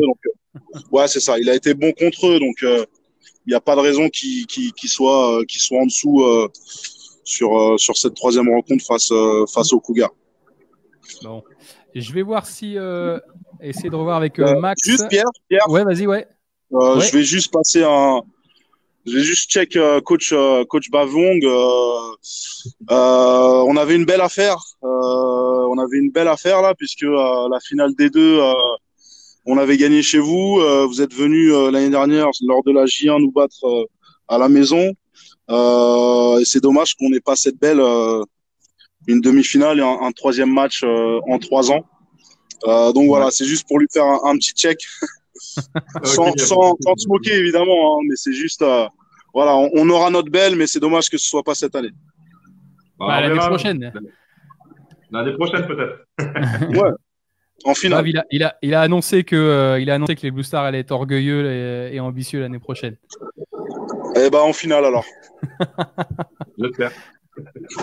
Je vais en profiter. Je vais voir. On va refaire appel à coach Max Dupuis parce que bon. Concrètement, on a, je pense, avec nous 2 coachs des 2 favoris, même si dans les playoffs sur un match, tout peut être jouable. Coach Max, est-ce que tu as eu l'occasion de jeter un coup d'œil sur cette équipe des Molosses? Oui, on a quand même regardé en vidéo un petit peu là, sur les Molosses durant la saison. Et quel est le... Ah bah, on n'est pas encore... Attends, il y a encore un match à jouer. Hein. Je veux pas porter le mauvais œil à personne, mais qu'est-ce qui ressort de... Je poserai la même question à Arnaud après, mais qu'est-ce qui ressort de cette équipe d'Asnières-sur-Seine? C'est une bonne équipe avec une défense solide. On en a parlé un peu. J'ai été interviewé par les Blacks cette semaine. J'en ai parlé un petit peu. Je pense que dans le Nord, le style de jeu était très différent. C'est des équipes qui courent un petit peu plus la balle que dans le Sud. Ça leur a porté fruit. Ils ont une défense agressive avec des gros bonhommes sur le front. Donc, ils étaient capables de faire des jeux de ce côté-là. Après, je pense que du côté offensif, c'est une équipe qui n'a pas autant de punch que les Cougars peuvent l'avoir ou que Marseille avait pu l'avoir durant la saison. Donc, mais je pense que ça va être... c'est une belle équipe qui est jeune, qui est agressive, qui a beaucoup de vitesse, qui a des bons athlètes. Donc, ça va être une demi-finale assez intéressante, c'est clair. Arnaud, de la même façon, j'imagine, alors encore une fois, qu'on soit bien d'accord, je cherche pas à tirer le mauvais œil à personne, mais Arnaud, tu as eu sûrement l'occasion de voir cette équipe des Black Panthers qui, pour l'instant, en tout cas, doit prendre les 2 équipes vont entrer sur le terrain, j'imagine, en tant que favori. Quel est ton regard sur cette belle équipe de Thonon-les-Bains? Bah oui, pour moi, Thonon-les-Bains, c'est le favori clairement du championnat, puisque ils ont gagné tous leurs matchs sans accroc, sans match nul, contrairement à nous. Ils ont marqué beaucoup de points en encaissant pas trop. Donc ça veut dire qu'ils ont une bonne défense, qu'ils ont une bonne attaque. Par contre, c'est un peu ce nouveau système nord-sud fait que finalement on se rend pas vraiment compte de la différence de niveau entre le nord et le sud. Est-ce que les attaques du nord sont vraiment faibles par rapport aux attaques du sud? Est-ce que les défenses du nord sont vraiment meilleures que les défenses du sud? On a vu sur le tour de Wildcard, les équipes du nord sont tirées et puis avec des scores intéressants. Du coup, moi je pense que les Blacks ont des vrais atouts à tous les postes pour avoir vu un peu leur match et qui sont placés en favoris. Le QB est bon, il y a une belle ligne offensive, il y a des bons porteurs de balles. Enfin, partout il y a des bons joueurs. Donc rencontrer l'équipe qui va rencontrer les Black Panthers en finale ne seront pas favoris. Après, sur un match, encore une fois, tout est possible. C'est les playoffs. voilà, c'est les playoffs. On n'est pas encore en finale. Donc. Il y a un favori et il y a un outsider, mais finalement, on se rend coup pour coup sur le terrain et il y a, de toute façon, je pense que il y aura tous les ingrédients pour que ce soit une belle finale, quelles que soient les équipes qui y vont. Parce que finalement, on retrouve un peu des styles de jeu différents par rapport aux 4 équipes qui restent. Et c'est ça qui est intéressant. On joue pas tous le même football, que ce soit en attaque ou en défense. Les styles de jeu sont vraiment différents et je pense que ça peut donner des très bons matchs. Donc, il faudra suivre ces demi-finales. Et à mon avis, on aura également une belle finale cette année. Bon, bah super. Arnaud, merci de nous avoir accordé un petit peu de temps en sortie d'entraînement. Hein. C'est toujours très sympa. Je finis avec. Juste une dernière minute. La même question pour tout le monde. On a commencé les votes pour les meilleurs joueurs et les trophées individuels de l'année. Pour toi, le meilleur joueur import de la saison? Qui, moi? Ouais, pour toi, c'est qui? Le meilleur import de la saison? Alors, je vais peut-être pas être. À mon avis, il y a peu de personnes qui vont le sortir, mais le QB des Léopards, j'aime bien. Ouais, Caleb Bedford qui est dans la liste, ouais. Il n'est pas forcément, bon, sans être méchant, bien aidé par l'équipe avec qui il joue. Mais moi, je le trouve super bon et voilà, c'est un peu un coup de cœur que j'ai eu cette année. Mais après, quarterback des Blacks est bon, celui des Cougars aussi. Ah non, mais attends, encore une fois, il faut choisir. Caleb, je choisis Caleb. C'est le principe. Et pour les joueurs français, tu as 2 de tes jeunes qui sont dans la liste. Je te propose Camille, Dylan Praget des Spartiates, Bofonda du Flash, Grammage des Hurricanes, Eddie Abdullah des Blue Stars, ouais. Bavdil ou Trévisan. Alors pour moi, clairement, le MVP français, c'est Adel Bavdil, voilà, en oubliant que je suis Molos, mais c'est une grosse saison qu'il réalise avec beaucoup de pics. Après, je pense que Dylan Praget a fait également une grosse saison au Spartiates. C'est un jeune que je connaissais un petit peu. Mais si je dois donner un nom, c'est Adel, clairement. Bon, c'est noté. Merci Arnaud, on va te libérer. Ciao. Très bon match pour ce week-end. Voilà, donc les demi-finales qui s'annoncent donc samedi à 19h, donc le Final Four avec les Black Panthers de Thonon-les-Bains qui accueilleront donc les Spartiates d'Amiens. Et puis de l'autre côté, on vient d'en parler, les Molosses d'Asnières, donc le dimanche 16 à 14h, ce sera en live sur la chaîne YouTube des Molosses d'Asnières qui accueilleront les Cougars de Saint-Ouen-l'Aumône. Voilà, donc effectivement, 4 équipes, 2 places. Rendez-vous le 29 juin à Villeneuve-d'Ascq. On va tranquillement passer encore quelques minutes ensemble. Jules, toi qui as tenu toute l'année la page 3FA pronostic, Ouais. On en est où là sur cette fin de saison? Il y a des favoris, il y a un chapeau qui ressort. Après c'est des noms, c'est des pseudos. Hein. Il y a Ils connaîtront. Il y a Seb 7 qui a 611 points, qui est premier. DL coach 99 qui a 607. Coach B à 585. Donc là, je pense que les 2 premiers, ils sont la place est jouée. Et après, il y a BP Sense à 583, Jared Boff à 577. Mais voilà, il reste donc il y a 3 matchs ce week-end. Ouais. Il me semble. Ouais. Ce week-end, il y a la finale de division 3, on en a parlé, et les 2 demi-finales de division. Et les 2 demi-finales. Et puis ensuite, il y aura la finale des 2 et la finale élite. Et du coup, il reste 25 points à prendre. Donc, les 2 premiers, s'ils pronostiquent bien, ça devrait aller pour eux.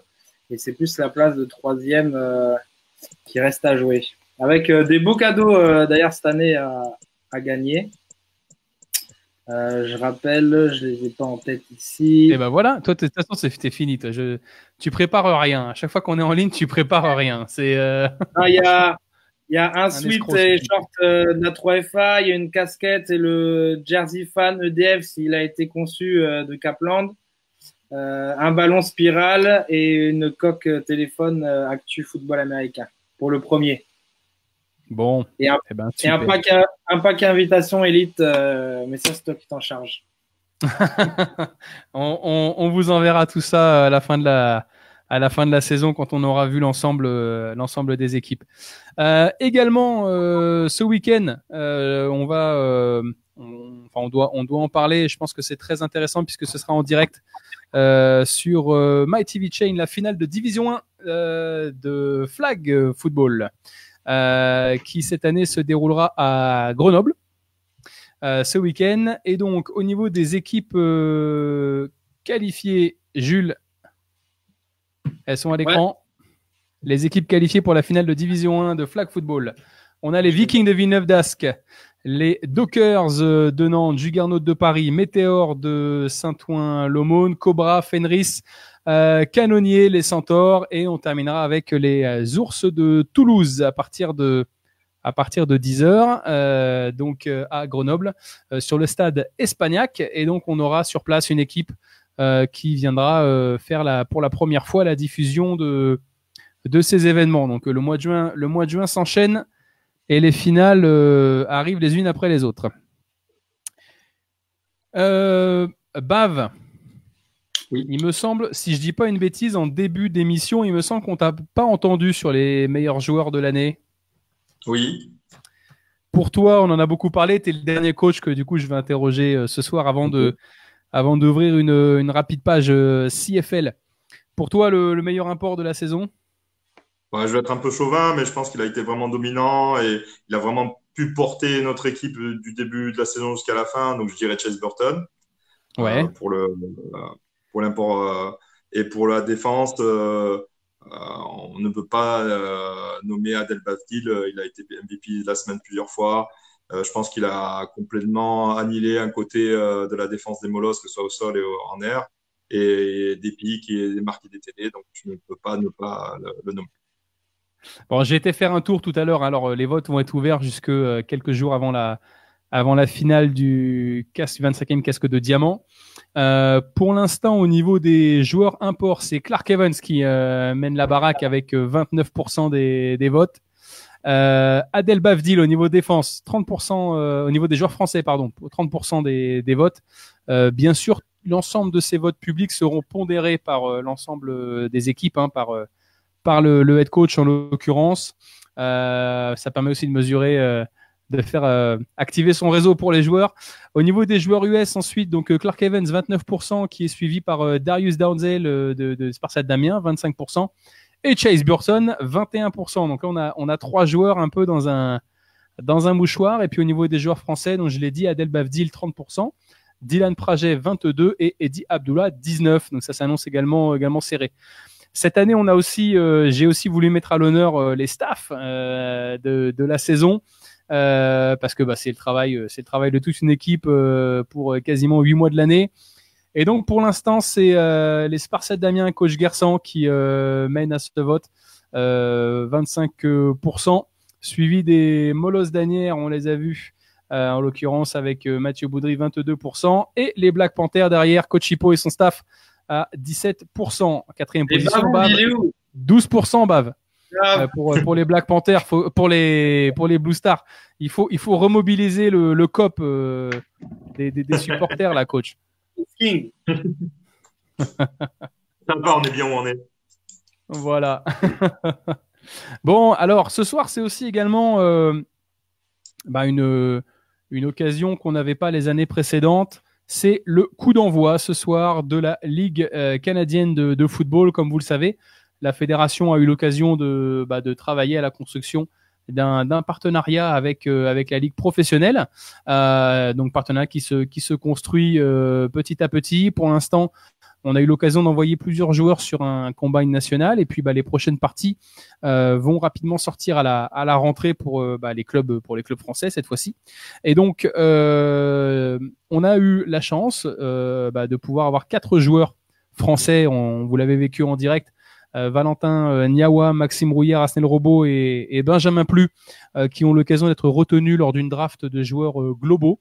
Donc en fait, alors grosso modo, si vous avez suivi un petit peu l'actualité, la Ligue canadienne propose un roster à 21 joueurs canadiens, 20 joueurs internationaux qui sont majoritairement des joueurs américains.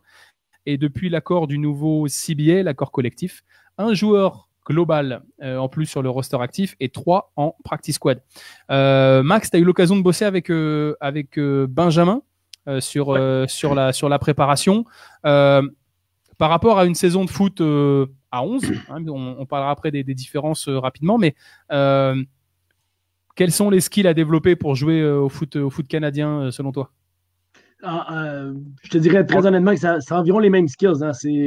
En bout de ligne, c'est la même game. On court, on attrape, on plaque, on bloque.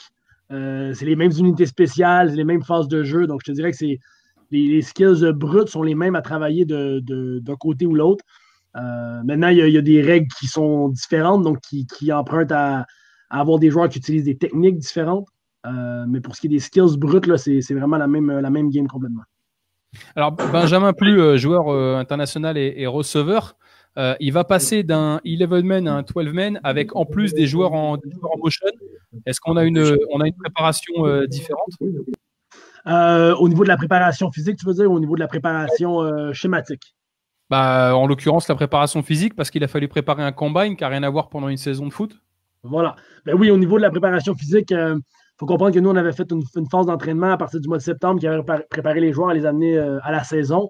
Donc, Benjamin, qui suivait le programme intra-saison, a dû abandonner le programme pour faire une préparation pour le Combine. C'est sûr que les épreuves qui sont demandées au Combine ne sont pas nécessairement... on n'est pas au meilleur moment pour atteindre ces objectifs-là durant une saison de foot. Donc, il a fallu refaire sa préparation complètement. Pour ça, il y a eu beaucoup d'adaptations au niveau des entraînements aussi, même avec le groupe élite. On a réduit ses entraînements, réduit sa participation au match jusqu'au combine. Pour ça, il y a eu beaucoup de différents. Ensuite, il faut comprendre que le football canadien aussi a beaucoup moins de temps entre les actions. Donc, on est à 20 secondes entre les actions seulement. Le chrono va beaucoup plus rapidement. Donc, on se doit, comme joueur de foot, spécifiquement au poste de receveur, d'être beaucoup plus en forme. Donc, on a mis beaucoup d'emphase sur son conditioning aussi, qu'il soit capable de tenir les pratiques dans ce style de football qui est plus up-tempo, beaucoup plus rapide. Alors justement, on va rapidement passer quelques informations sur cette Ligue canadienne de football. Donc vous trouverez les deux. Hein. Il y a la partie anglophone, qu'on va appeler ça la CFL, et puis la partie francophone, majoritairement du côté d'Ottawa et de Montréal, où on sera sur la Ligue canadienne, donc la LCF. Donc, 12 équipes sur la ligne de départ. BC Lions, Vancouver, les Lions de la Colombie-Britannique, Edmonton Eskimos, donc l'équipe en l'occurrence de Max Rouillère qui a réussi à faire le roster actif. Félicitations à lui. Benjamin Plu chez les BC Lions a vu pour l'instant son aventure en pause. On espère qu'il va revenir le plus rapidement possible. Calgary Stampeders, Saskatchewan Roughriders, Winnipeg Blue Bombers. Une nouvelle équipe qui accueillera un joueur français cette année, c'est les Tiger Cats d'Hamilton, qui accueilleront sur leur roster de pratique Valentin Niawa, les Argonautes de Toronto, Ottawa Red Black, et pour finir, bien sûr, les Alouettes de Montréal du kicker Boris Bédé. Donc, la différence, peut-être que Max, tu pourras aussi nous éclairer là-dessus. La différence entre un roster actif, une practice squad?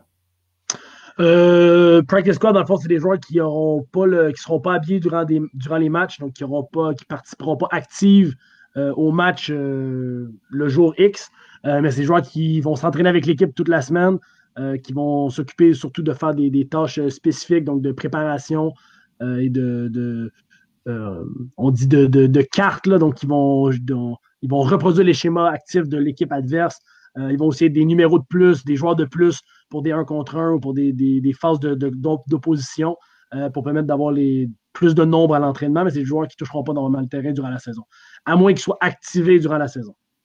Alors, donc justement, je vous rappelle que c'est l'occasion ce soir de pouvoir découvrir donc cette ligue professionnelle de football, puisque la CFL vous offre le week 1 complet gratuit à suivre donc sur cfl.ca/week1.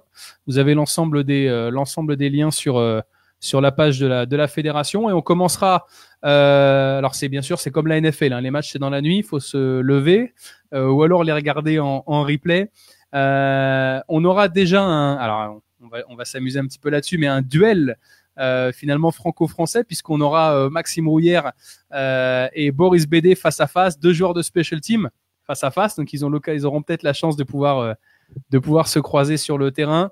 Match donc dans la nuit de vendredi à samedi, mais le coup d'envoi sera donné par les Tiger Cats d'Hamilton, Saskatchewan Roughriders, qui aura lieu cette nuit, donc à partir de 1h du matin. Et puis je vous laisserai ensuite découvrir l'ensemble du calendrier. BC Lions, Winnipeg Blue Bombers, Stampeders, Calgary, Rouge et Noir d'Ottawa. Et puis j'en profite aussi pour vous annoncer pendant tout le week-end, la CFL vous offre un ticket pour la finale élite qui aura lieu donc le 29 juin au stadium de Villeneuve d'Ascq. Grosso modo, pendant tout le week-end de CFL, sur fffa.org, sur les réseaux, partout, sur tous les points billetterie, chaque ticket acheté est doublé par la CFL. Donc c'est l'occasion de pouvoir en profiter et de venir découvrir la finale de Division 1. Max, si je résume rapidement les différences majeures, on est sur du 12-man football, on est sur un terrain un petit peu plus grand et on est sur du 3 down. Oui, c'est en grosso modo, c'est ça. On a 3 essais pour 3 downs pour faire la fameuse 10 yards. Sur le 3e essai, on a toujours l'option de botter le ballon, hein, donc de faire un punt, dégagement. Le terrain, au lieu d'être 100 par 50, il est 110 par 65. Et on a des end zones de 20 yards aussi, donc on a des end zones plus grands. Le poteau début n'est pas au fond de la zone début à 10 yards, mais bien au devant de la zone début, donc directement à l'entrée de la zone début. On a aussi une manière de marquer des points qui est différente du football américain. Donc, si on a un botté de dégagement qui franchit l'extérieur de la zone début ou un botté de placement qui franchit l'extérieur de la zone début, donc field goal ou punt, excuse-moi, ça donne aussi un point, donc ce qu'on appelle un rouge au football canadien. Donc, on peut réussir à avoir un point comme ça avec un botté un punt, un botté de dégagement. Donc, c'est une manière d'ajouter des points. Tu as parlé tantôt, mais les receveurs sont en mouvement, donc il n'y a pas un nombre maximum ou minimal de motion. On peut avoir autant de motion qu'on veut de tous les joueurs sur le terrain, excluant la O-line, évidemment. Donc, il y a quelques petites règles de changement ou changements de règles qui font que le football n'est pas exactement le même que ce qu'on voit ici. Alors, on a souvent tendance à dire, en tout cas sur les matchs de la fin de saison dernière et la comparaison, il y a toujours des points sur un match CFL. Est-ce que tu confirmes? Oui, il y a toujours des points. Je te dirais que pour avoir joué la game là-bas, je trouve que c'est une game qui est un peu plus explosive.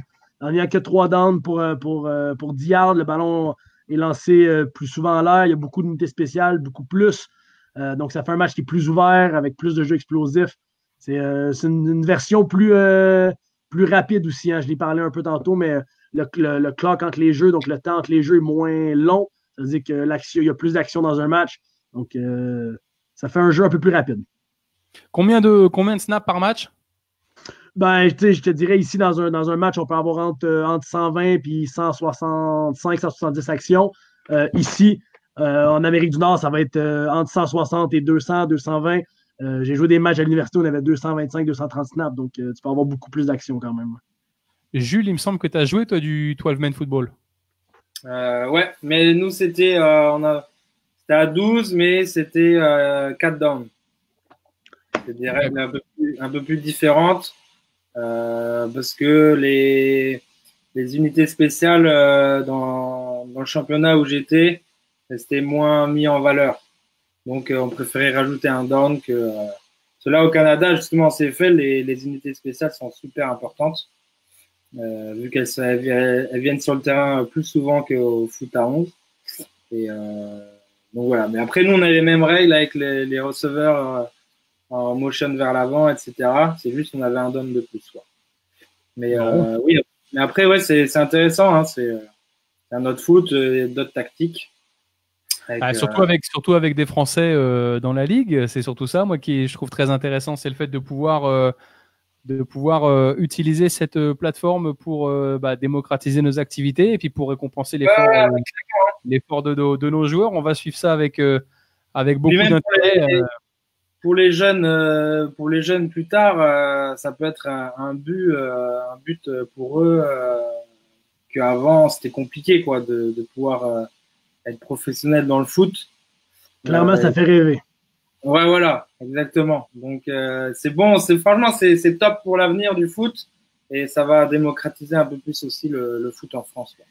Et puis on souhaite effectivement un bon rétablissement à Asnel qui a malheureusement une petite blessure au doigt, enfin une fracture, c'est pas trop une petite blessure, mais qui s'est cassé le doigt sur le dernier match et les Alouettes ont fait le choix de pas le garder, mais il a tout de suite rebondi et on retrouvera Asnel Robbo sur le roster de Practice Squad des Calgary.